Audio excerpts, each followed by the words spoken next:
Buenas noches, iglesia. Estamos de nuevo para estudiar un poquito la palabra de Dios y obtener lecciones que sean pertinentes para nuestro crecimiento espiritual. Hoy leímos el Salmo 55 y ahí vemos una figura, una imagen del rey David. ¿En qué situación se ve? Una situación traumática. Pero antes de que entremos en cuestión en el Salmo, le voy a dar algo de historia que pueda darnos introducción a este Salmo. Y es bien interesante todo esto. Porque si alguna persona, si de alguien se dice en la Biblia que era un hombre tan especial para Dios, es de David. Dice que David era un hombre conforme a su corazón. Pero fue un hombre también que sufrió tantísimo, pero tanto que cuando yo estaba estudiando todo esto digo, caramba, con razón dice David, Jehová es mi pastor y nada me faltará. Pero en ese y nada me faltará es porque él pasó por unas travesías terribles y terribles y terribles. No está diciendo nada me faltará porque no voy a sufrir. No, aún dice, aunque ande en el valle de sombra y de muerte. Él dice que va a pasar por ahí. Un poquito de historia que nos pueda introducir a este salmo que se le atribuye a David. El Salmo 55 surge como respuesta a una etapa crítica en la vida de David. Hay por lo menos unas 3 cosas importantísimas y traumáticas que tienen que ver con este salmo. Primero, el adulterio que cometió David con una mujer muy bonita llamada Betsabé. Betsabé era la esposa de Urías. Urías era un guardaespaldas de David. David, que como era un hombre tan inteligente, él buscó sus guardaespaldas en personas que no fueran de Israel. Él buscó guardaespaldas entre los llamados heteos. Por eso se llama Urías el Eteo o Urías Eteo. Pues David cae en este problema de adulterio con la esposa de un hombre que le cubría sus espaldas. Y una persona que le cubre las espaldas a un personaje importante como es un rey, pues hombre tiene que ser una persona de mucha confianza. Tiene que ser una persona muy apreciada. Pero el hombre en su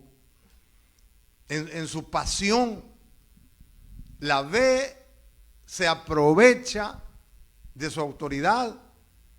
Pues el texto no lo dice, no se sabe si desde antes ya se andaban haciendo ojitos. Pero el rey como autoridad que era, pues él podía llamar a cualquiera.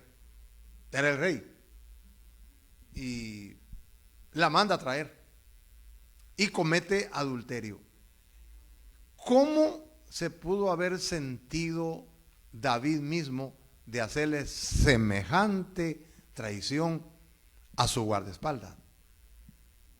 Porque en el momento de hacer una cosa incorrecta, tal vez por el placer, tal vez por la pasión, en el momento se sienta un momento, qué sé yo, feliz, ¿verdad? Pero después viene algo así como dicen la resaca del pecado. La goma, dicen en mi tierra, cuando el borracho amanece crudo y dice, bueno, ¿y qué pasó? Lo interesante, hermanos, es que si alguien amaba la ley de Dios era David. Ese hombre, a él se le atribuye el Salmo 119. Y el Salmo 119, que es el capítulo más largo de la Biblia, todo ese capítulo se refiere a la ley de Dios, a la Torá. Y entre otras cosas, él dice en el verso 21, no lo busquen, pero dice que los que desobedecen la ley de Dios son malditos. Así lo dice él. Es decir, el hombre tiene un amor tan profundo, una devoción tan grande por la ley de Dios, que al mismo tiempo la viola. Entonces hay una tensión entre la devoción y la fragilidad humana. Algo como lo que dice Pablo. Yo quiero hacer el bien, pero el mal que no quiero, eso hago. Betsabé queda embarazada. Si el adulterio, la traición que le hace a Urías, teniendo relaciones íntimas con su esposa, fue traumático, pues cuando ella le dice, fíjate que parece que el jabón me está encogiendo la ropa. Tengo asco.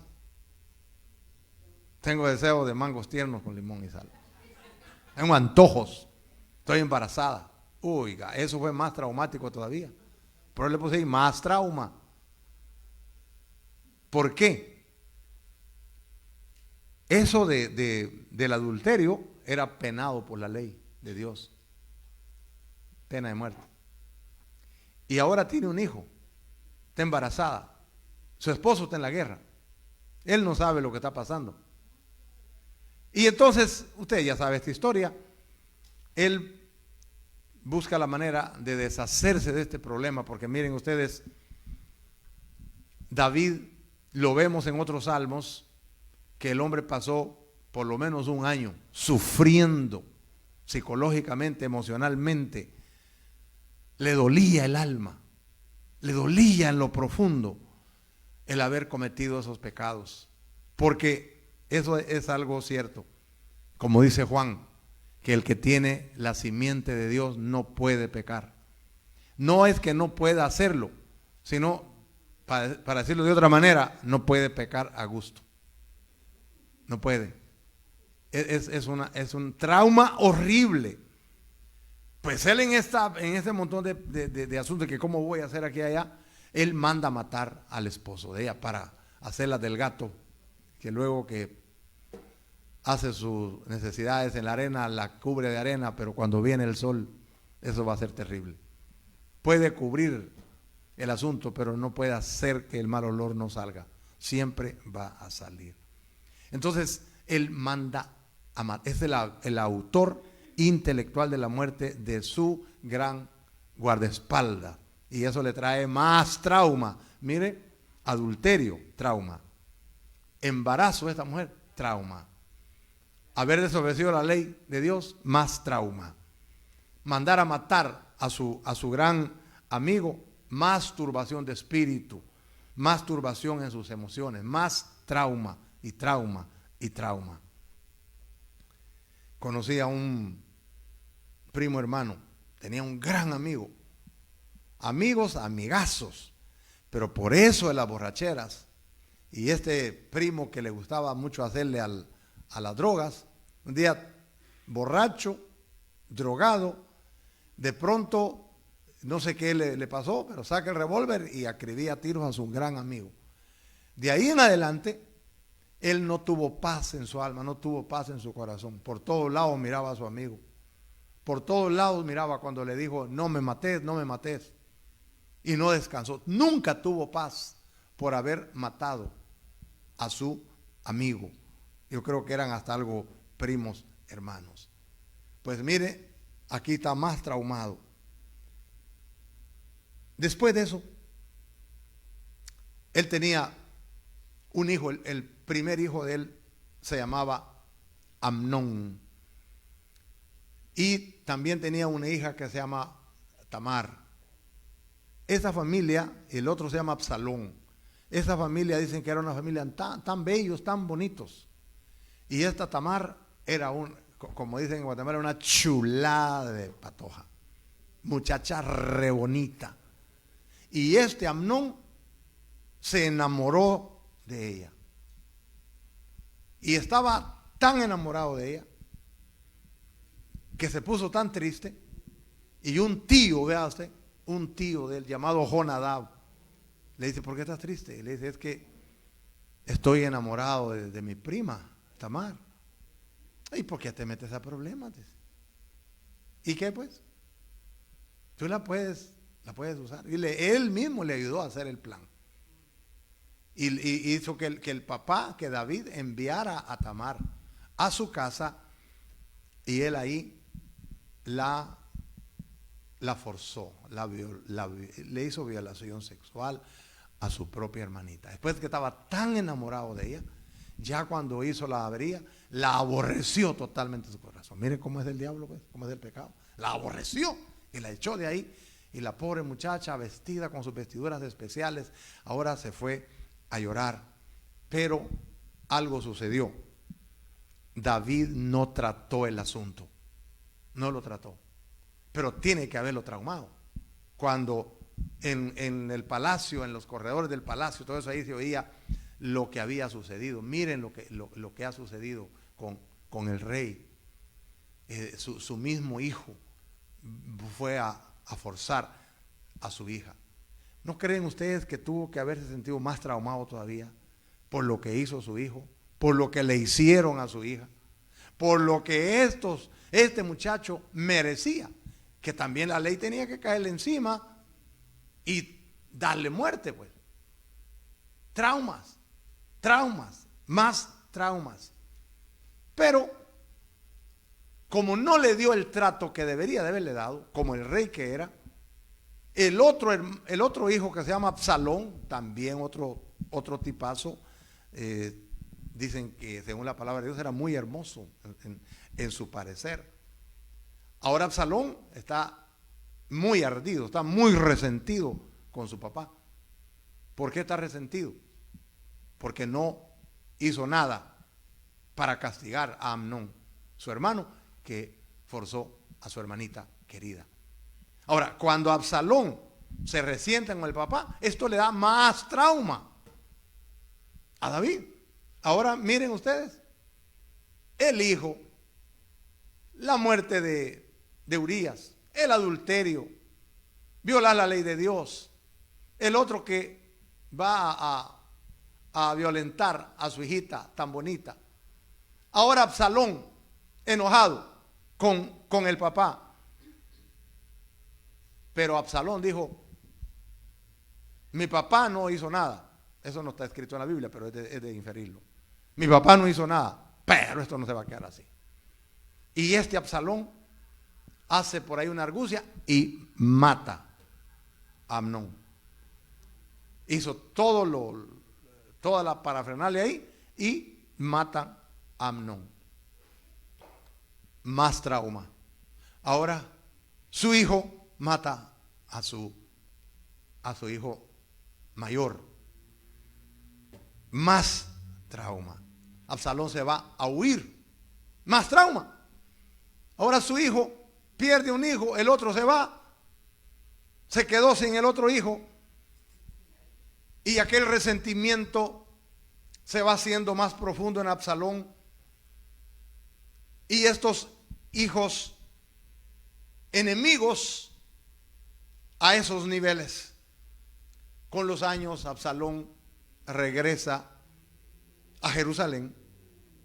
¿Y qué pasó cuando? Claro, David no quería ver a Absalón, pero alguien hizo algo ahí para que regresara, y él regresa a Jerusalén con el consentimiento de David.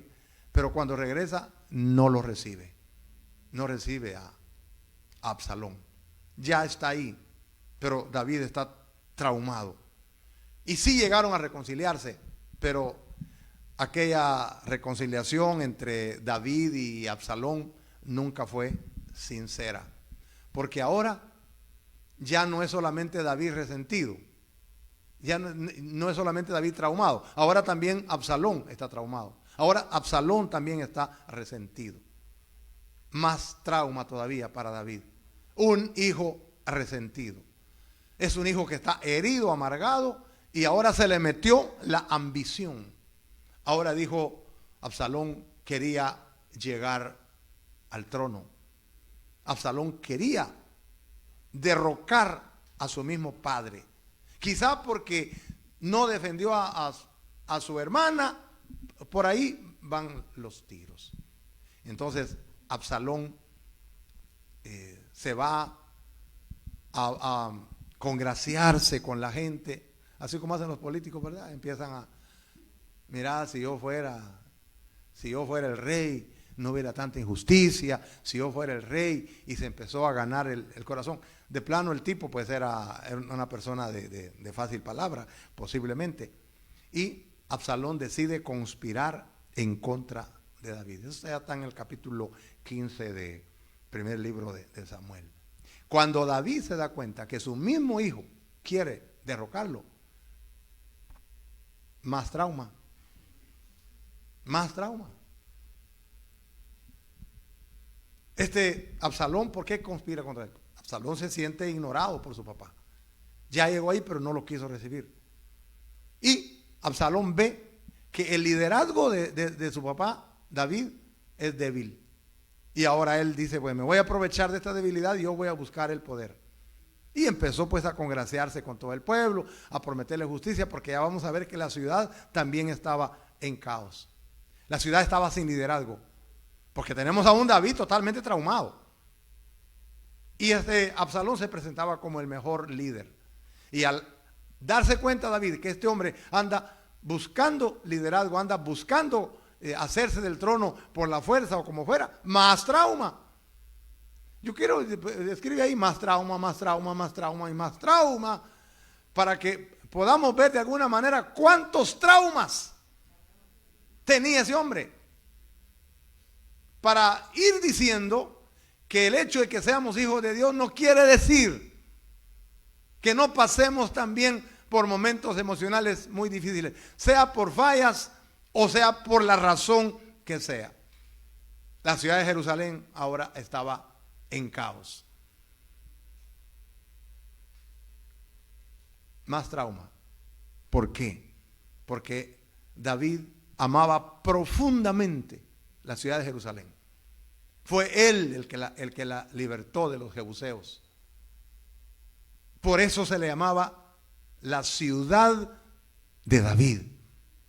La ciudad de David.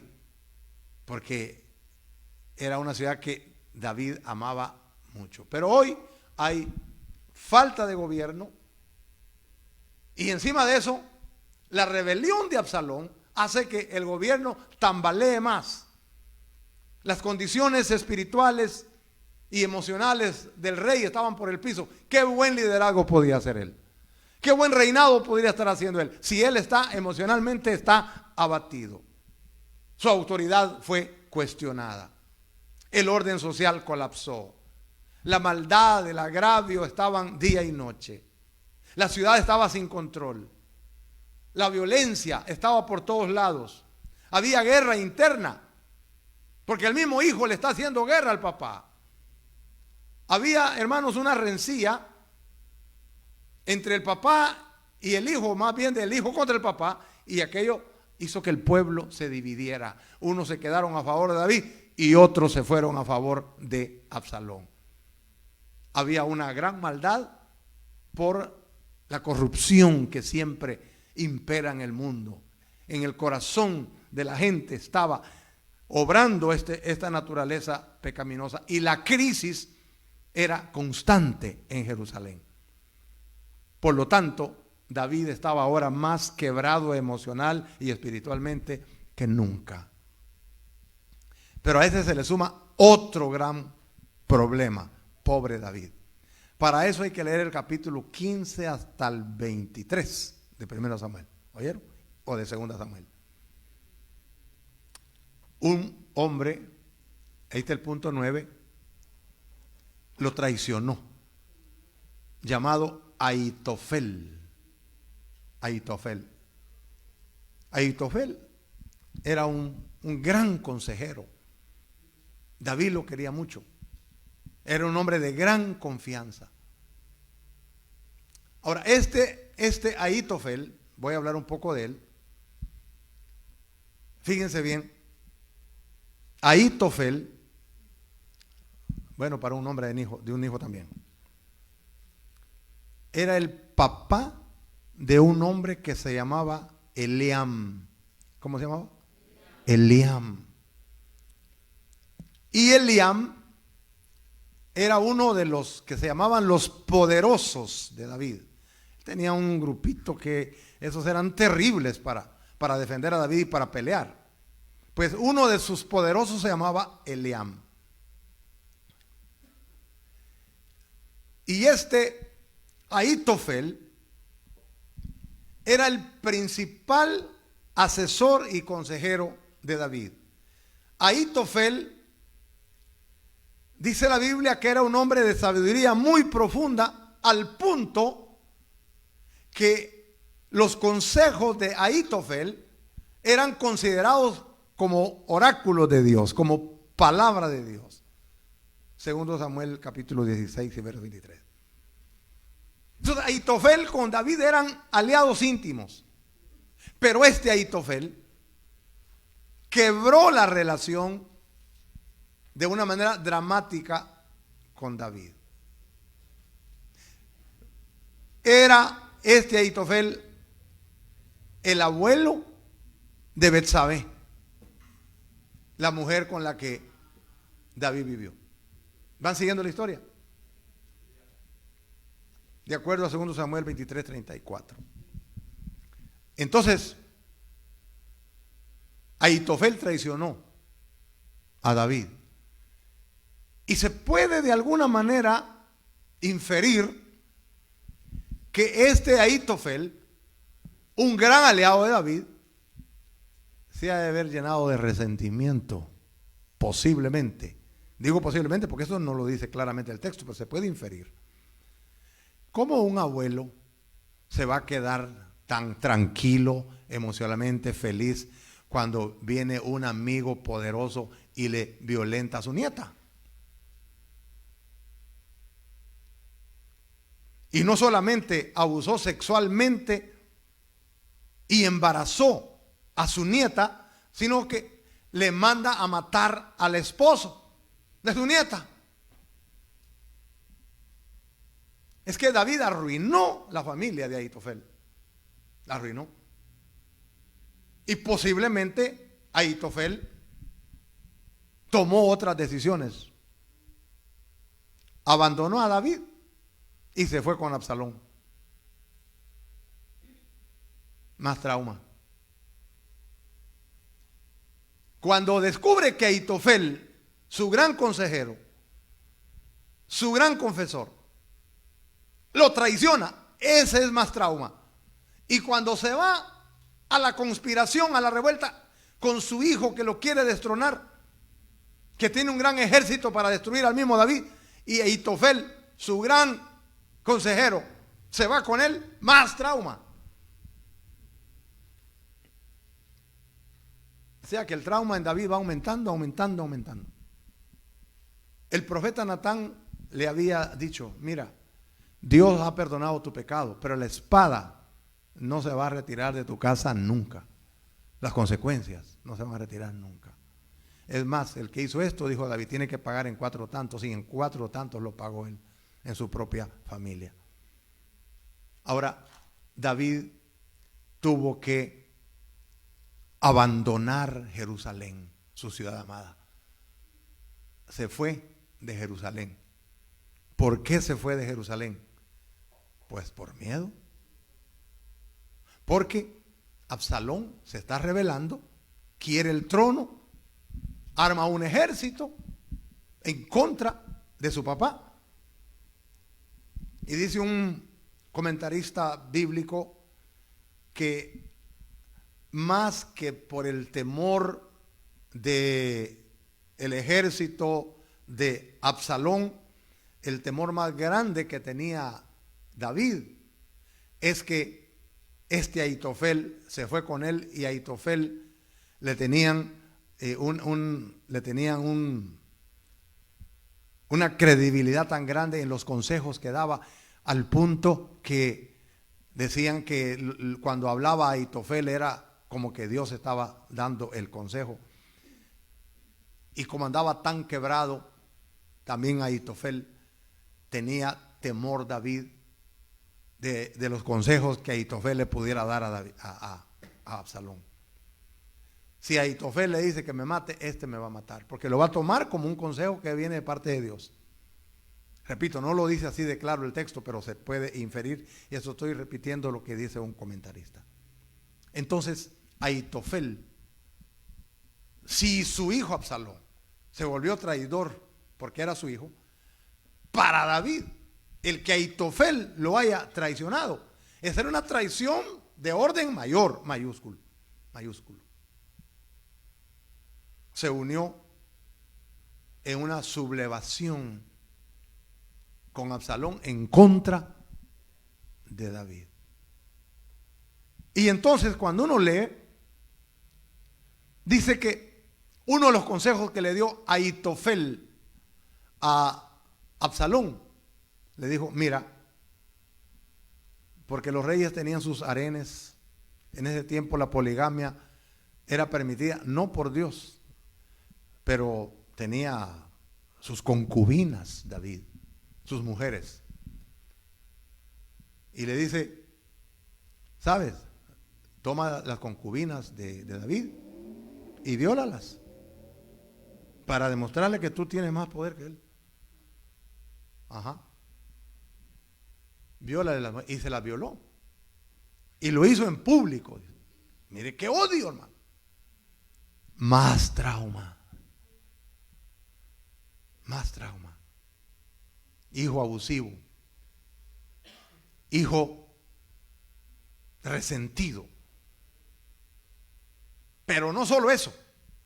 Le dijo a Ahitofel, mira, yo quiero que me des, yo quiero que tú me des la oportunidad de que yo sea el cabecilla de la rebelión en contra de tu papá. Dame permiso. Yo quiero formar un ejército de 12,000 hombres. Ese es Ahitofel. Dame permiso. Quiero 12,000 soldados y yo mismo voy a ir a perseguir y voy a ir a matar a tu papá.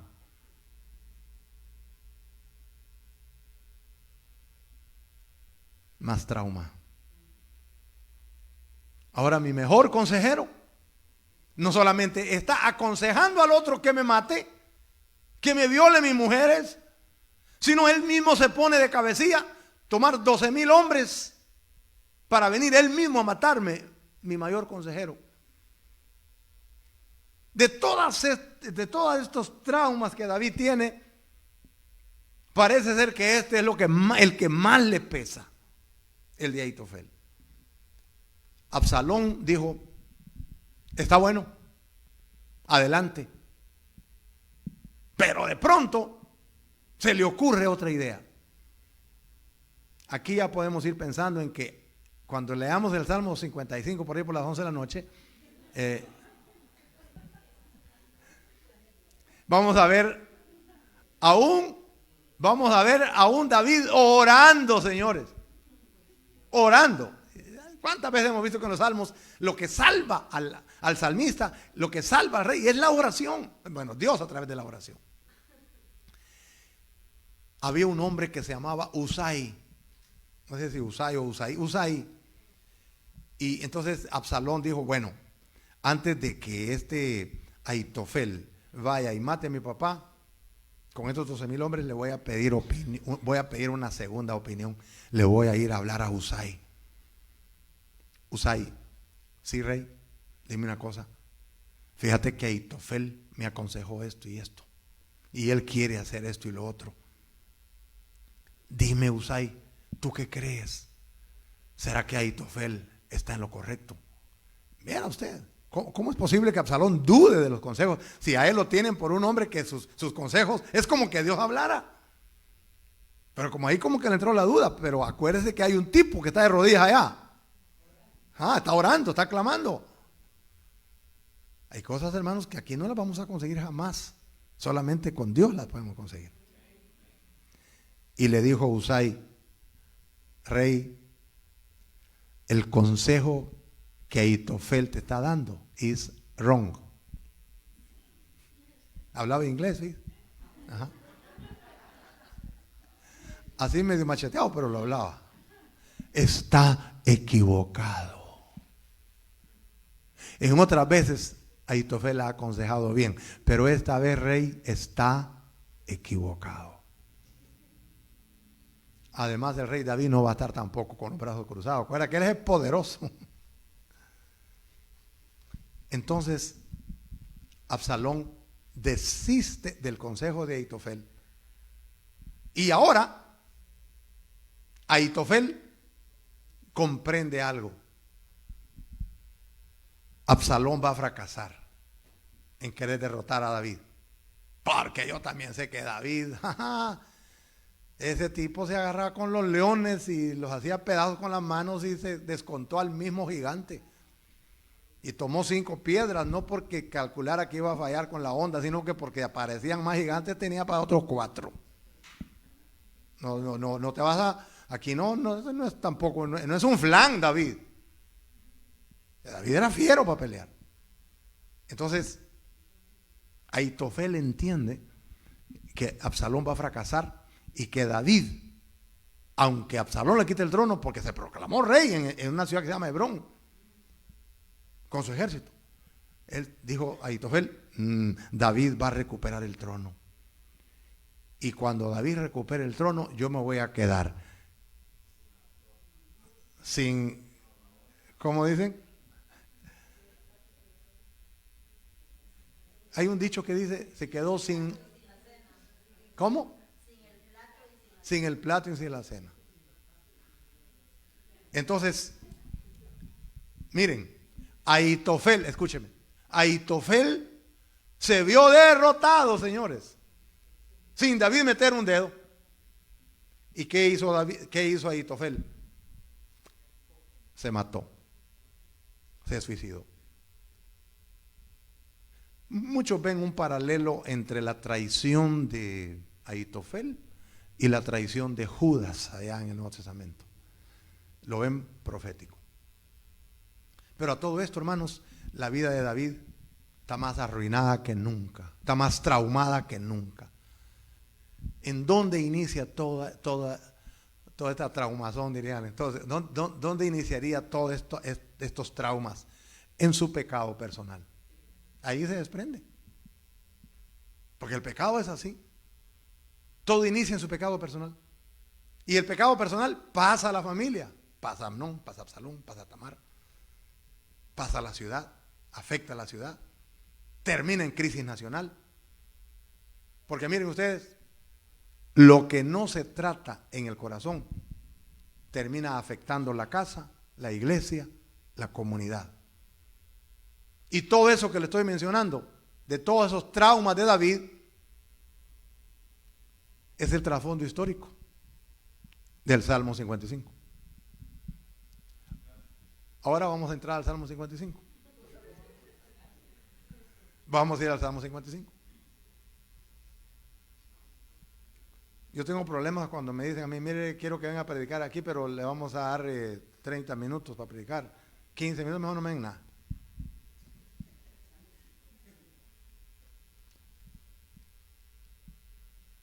Vamos a ver. Punto número 1.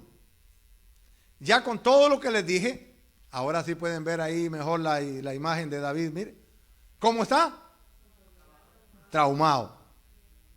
Un trauma sencillo, profundo. Si de milagro está gordito. Ese tipo, hay un salmo que dice que su verdor se convirtió, dicen, sequedales de verano. El tipo dice que se secaron sus huesos. Parece que fue una enfermedad tremenda todo eso que le pasó. Entonces vemos del versículo 1 al 8, vemos un hijo de Dios con un dolor angustiado. Escucha, oh Dios, mi oración, y no te escondas de mi súplica. Está atento y respóndeme. Clamo en mi oración y me conmuevo a causa de la voz del enemigo, por la opresión del impío, porque sobre mí echaron iniquidad y con furor me persiguen. Mi corazón está dolorido dentro de mí y terrores de muerte sobre mí han caído. Temor y temblor vinieron sobre mí y terror me ha cubierto. Y dije, ¿quién me diese alas como de paloma? Volaría yo y descansaría. Ciertamente huiría lejos, moraría en el desierto. Y se pone a meditar. Me apresuraría a escapar del viento borrascoso de la tempestad. Vea usted, todo en azul le puse ahí cómo se sentía el hombre. El hombre está conmovido, dolorido, oprimido, perseguido. Tiene su corazón dividido.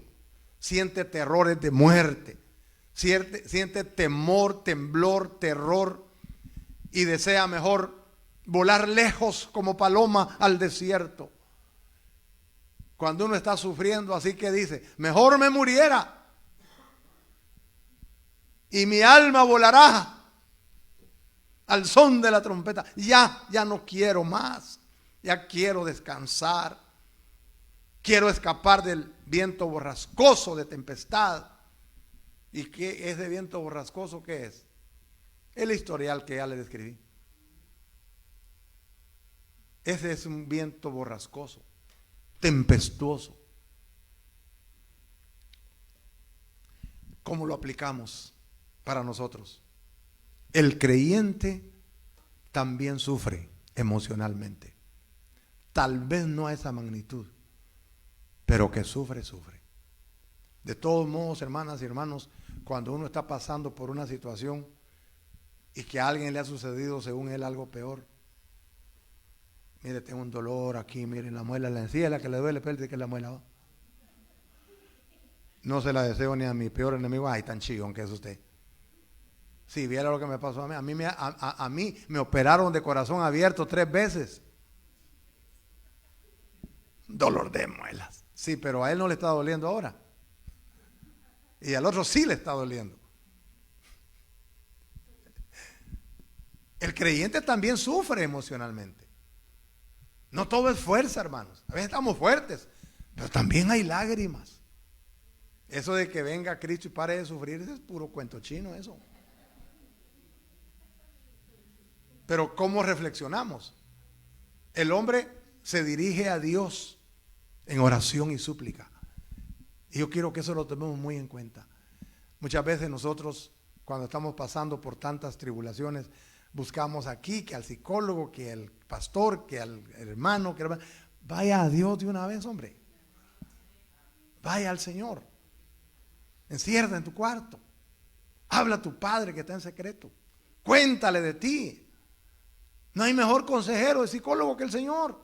Y Él no es chismoso, hermanos. A Él se le puede contar todo. Es más, Él lo sabe antes.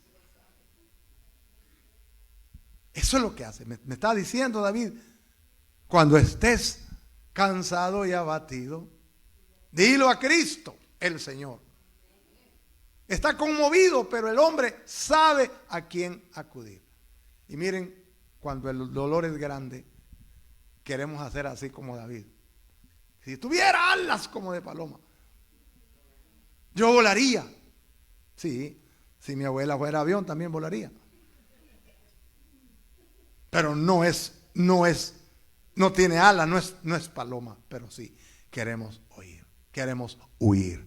Pero Dios no nos llamó a huir al desierto, nos llamó a huir a sus brazos. Nos llamó a ir a Él. El sufrimiento muchas veces supera nuestras personas, pero Dios supera los sufrimientos. Segundo, vemos aquí un hijo de Dios adolorido por el caos que hay en la ciudad, por el desorden que hay en la ciudad, por la confusión que hay en la ciudad.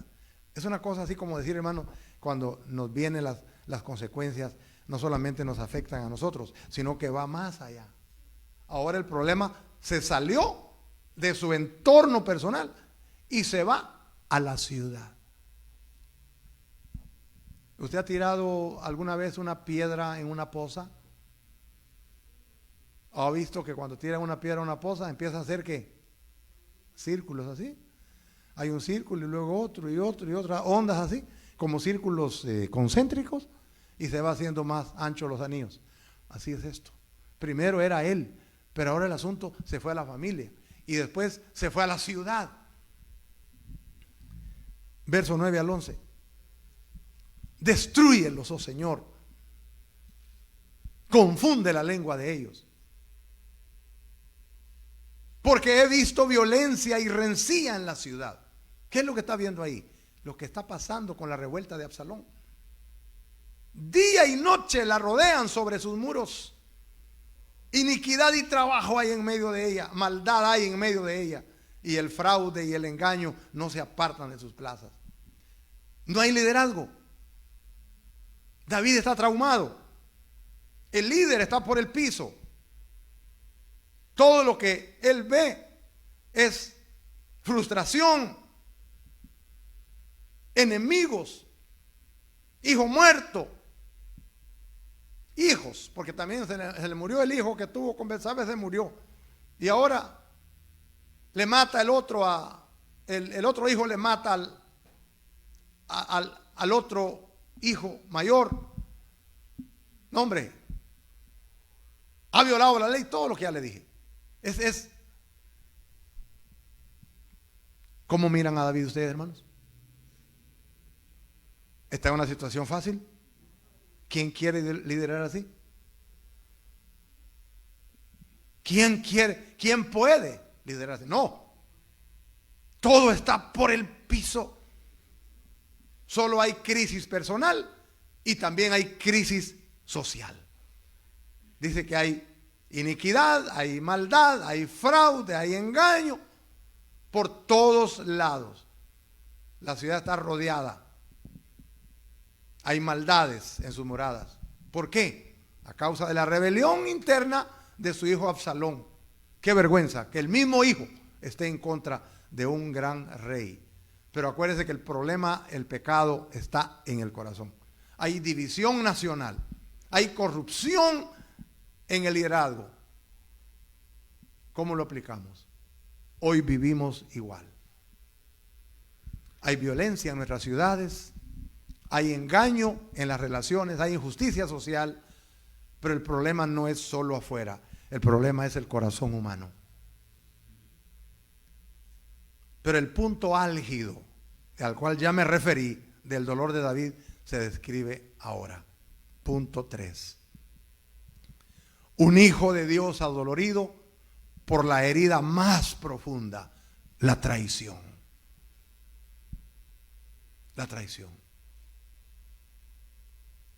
Verso 12 al 14. Porque no me afrentó un enemigo, lo cual habría soportado. Ni se alzó contra mí el que me aborrecía, porque me hubiera ocultado de él. Pero me afrentó, me traicionó. Me traicionaste tú, hombre, al parecer íntimo mío, mi guía y mi familiar. Tú te has portado como mi amigo íntimo. Tú me has guiado con tus consejos. Y tú has sido para mí un familiar.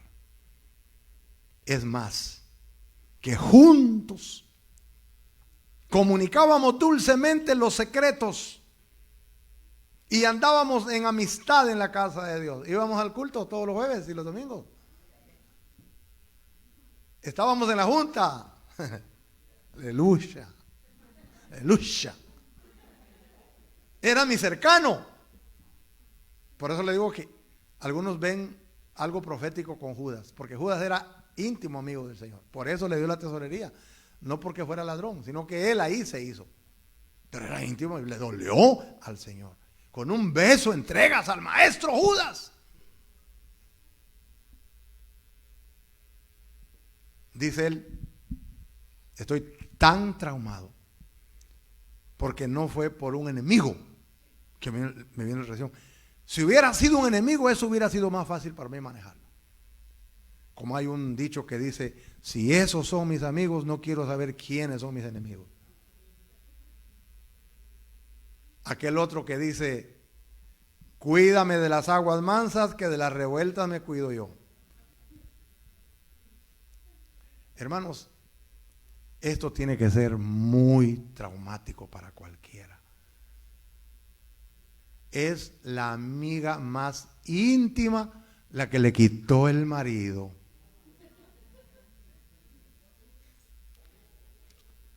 Era el amigo más íntimo que le tumbó a la mujer y a la hija, y se descuida también, a él se lo lleva. Pero íntimo amigo. A veces eso pasa, hermanos, en la misma iglesia. Hay hermanos que el pastor le da toda la confianza y resultan dividiéndole la iglesia. Y resultan quitándole la esposa. Y resultan metiendo cizaña. Y resultan robándose las cosas de la iglesia. Eso duele. Le cuento un caso que no es exactamente lo mismo, pero de alguna manera es traición. Un pastor fue mi amigo. Tenía un líder en la iglesia, buen predicador, buen amigo. Ese era el que lo invitaba a comer y tantas cosas. Pero de repente el hombre cayó en el pecado y se fue a tomar. Y el pastor se sintió tan dolido, hermanos, pero tan dolido, que no fue necesariamente una traición, pero de alguna manera sí lo traicionó, porque él le creía a él, pues, le dejaba la iglesia y todo aquello. ¿Y qué creen que pasó? El hombre se le vino una diabetes, pero de aquellas, hermanos, terribles. Le dio el pie diabético y el hombre se reconcilió después, regresó a la iglesia, pero la diabetes nunca se le fue al pastor. Y de eso murió, una muerte tan terrible, porque emocionalmente lo afectó, pero de una manera bárbara. Tú eras alguien muy cercano, le dice a David, íntimo mío, mi guía, mi familiar. Íbamos juntos a la casa de Dios. ¿Cuál es el trasfondo del dolor? Ya se lo dije al principio. Quizá Ahitofel pudiera haber estado muy resentido porque pues David pecó con su nieta. Le mandó matar a su esposo, hombre. Destruyó su familia. Pero quizá por eso dice el sabio, en todo tiempo ama el amigo. Pero a veces no se puede. Y este pecado de David abrió las puertas a la tragedia. ¿Cómo podemos reflexionar?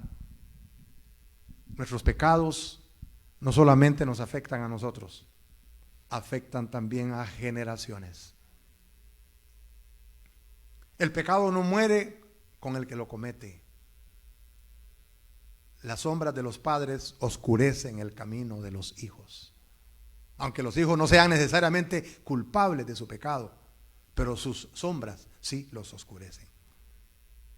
Por eso romper con el pecado es un acto de amor. Es protección para nosotros y para los que vienen después. Nadie peca en el vacío. Hay una frase que dice, sembrar vientos de desobediencia hereda tempestades a su linaje. Sembrar vientos de desobediencia hereda tempestades a su linaje. Ahora bien, ¿cómo debe reaccionar el cristiano adolorido? ¿Cómo? Un hijo de Dios adolorido, vemos acá la siguiente imagen, lo vemos reaccionando porque está clamando a Dios por justicia. Ahora, versos 15 al 19. Es claro que aquí ahora se está refiriendo a todos los que lo han traicionado, pero se está refiriendo a la rebelión que tiene ahí, que lo quieren destronar, que lo quieren matar, y su mismo hijo, y todo aquel ejército que ha armado, porque le armó un gran ejército a Absalón.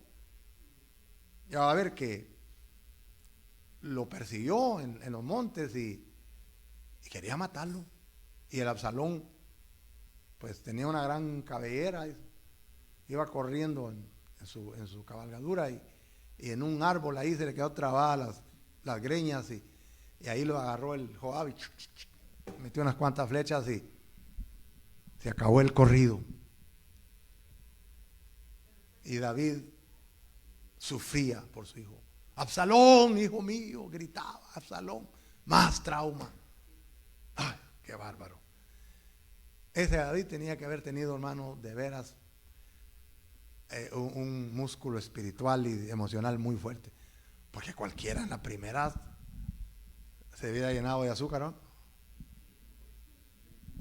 Se hubiera muerto de un patatush, dicen ahí, un stroke. Pero aquí él está clamando por justicia. Fíjese un detalle, él va a pedir justicia, pero no toma venganza con sus propias manos, va a Dios. Y le tiraron los lentes. El espíritu de Ahitofel. Verso 15. Que la muerte les sorprenda, que desciendan vivos al Seol, aquí es el sepulcro, que los entierren vivos, está diciendo, porque hay maldades en sus moradas en medio de ellos. En cuanto a mí, a Dios clamaré y Jehová me salvará.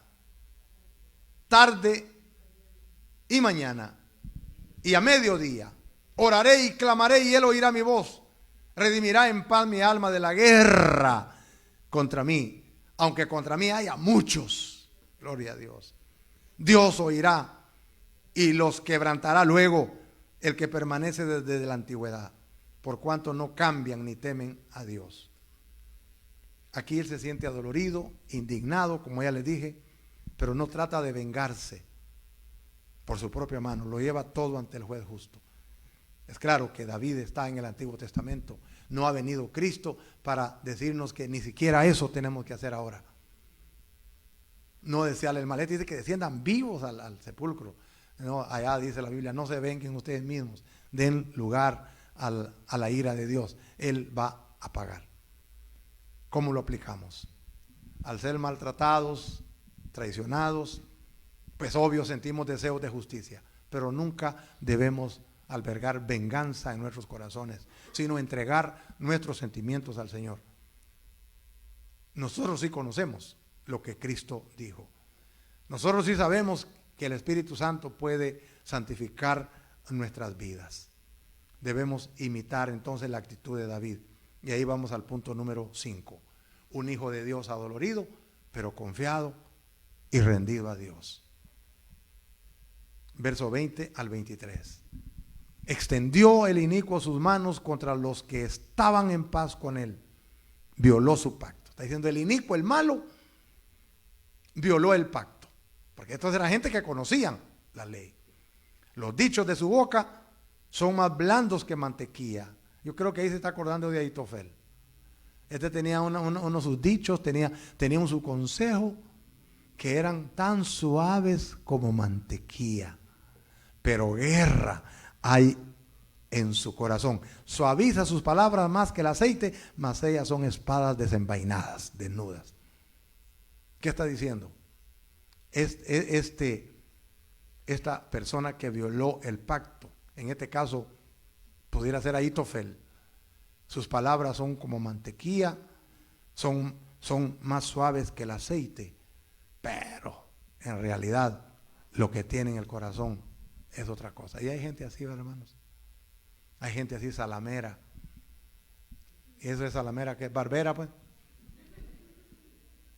Ay, hermano, usted sí que es un gran siervo de Dios. Usted es como mi padre espiritual, ¿verdad?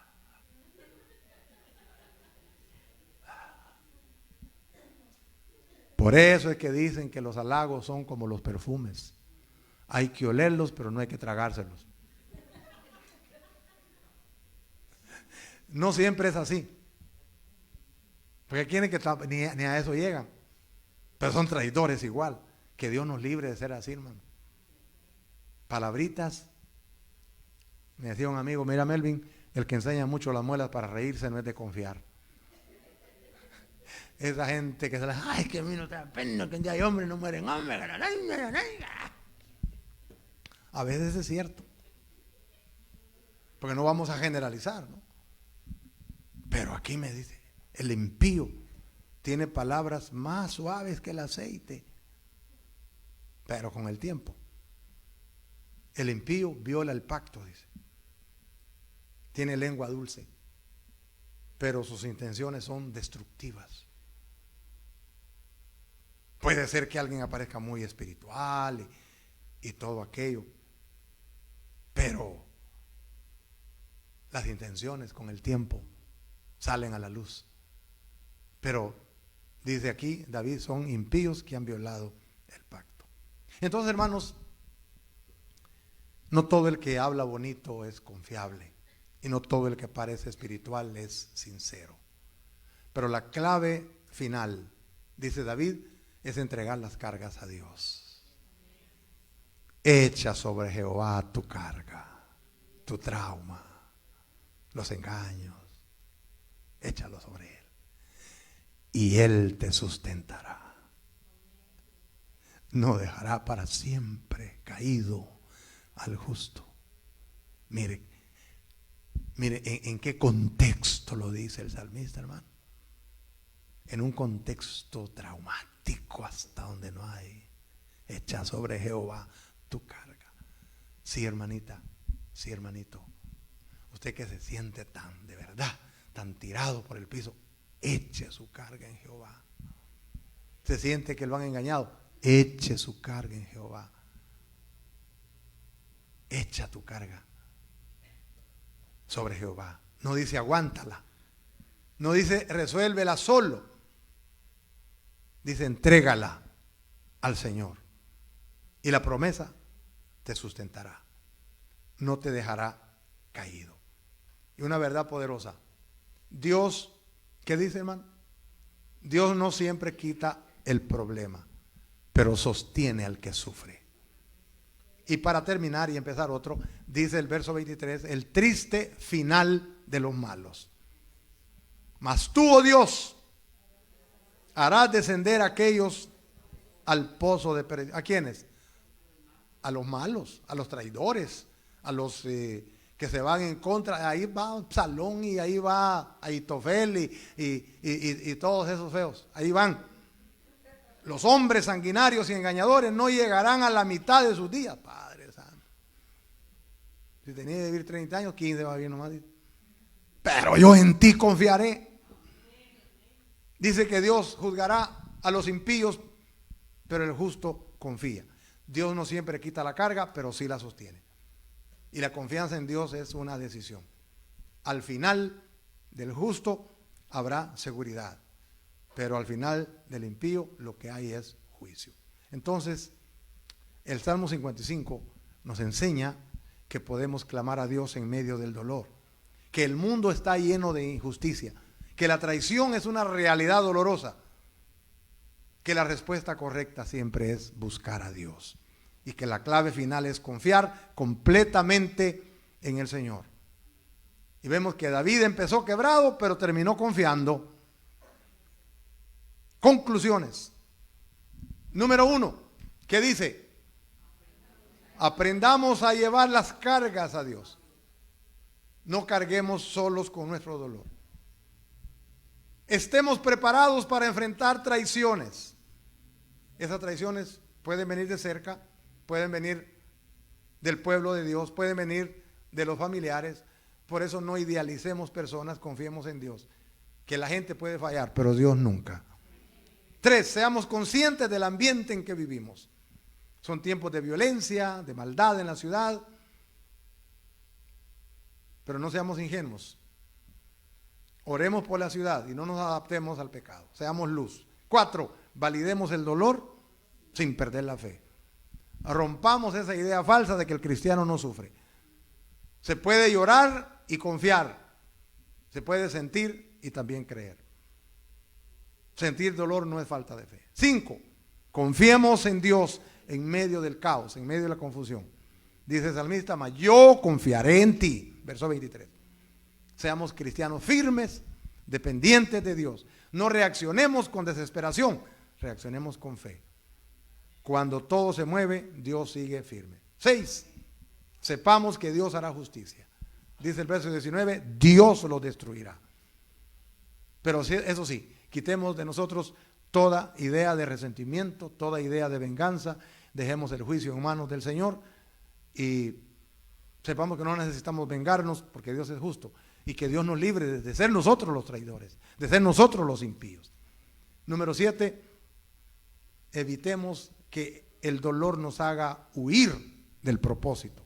¿Quién me diese alas para irme al desierto? No, no abandonemos nuestra fe, no abandonemos nuestro llamado, no escapemos, permanezcamos firmes, no huyamos, porque Dios nos sostiene donde estamos. Y número 8, Cristo es la respuesta al dolor humano. Él cargó con nuestro pecado y nos dio salvación.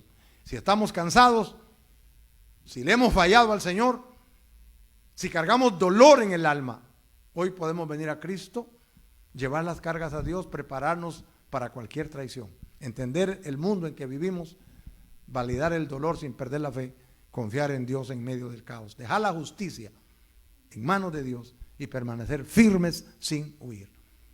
La iglesia no es un lugar donde no hay dolor, es un lugar donde aprendemos a llevar ese dolor a Dios. ¿Se entendió? Vamos a ir terminando entonces. Quizá hoy, hermanos, podemos estar angustiados. Tal vez estamos siendo traicionados.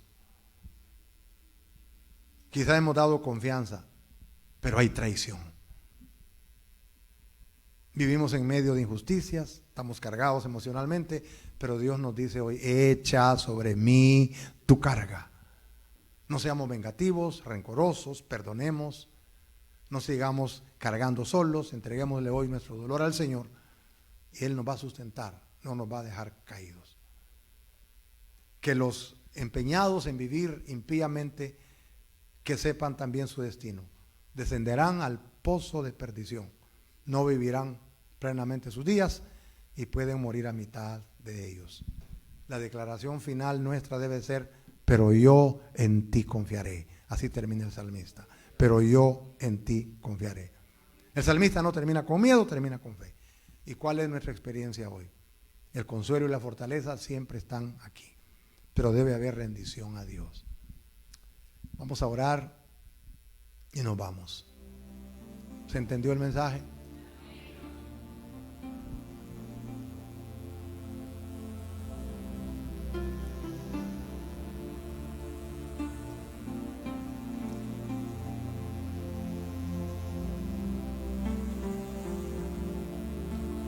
Señor, aquí estamos otra vez. Aquí estamos delante de tu presencia, con nuestras cargas, con nuestros traumas, con nuestros momentos difíciles y complicados. Tú ya conoces, Padre, nuestras angustias, nuestras heridas, las traiciones que hemos vivido y que tal vez estemos próximos a descubrir. Queremos obedecer tu palabra, queremos echarnos sobre ti, poner en tus manos todo lo que nos pesa, sean enemigos espirituales, enfermedades, problemas de documentos, problemas de deudas, lo que fuera, Señor, son cargas. Queremos ponerlas en tus manos y pedirte, Señor, que nos sustentes, que nos des fuerzas allí donde estamos débiles, que nos des paz en medio de la tormenta. Padre, guarda nuestro corazón del rencor. Líbranos de la amargura. Líbranos, Señor, del resentimiento. Líbranos de ser nosotros los traicioneros, los aprovechados. Enséñanos a vivir rectamente. Enséñanos a que las malas acciones que hacemos hoy repercutirán en la familia, en la comunidad. Mejor enséñanos a confiar en ti, Señor, a tener un carácter como el tuyo. Como sea, Padre, queremos declarar en esta noche como David: pero yo en ti confiaré, pero yo en ti confiaré, pero yo en ti confiaré. Gracias, Señor, por esta palabra. Gracias, Señor. Ayúdanos a estar confiados en ti. En el nombre de Cristo Jesús te lo pedimos, te lo imploramos y te lo agradecemos. Amén y amén.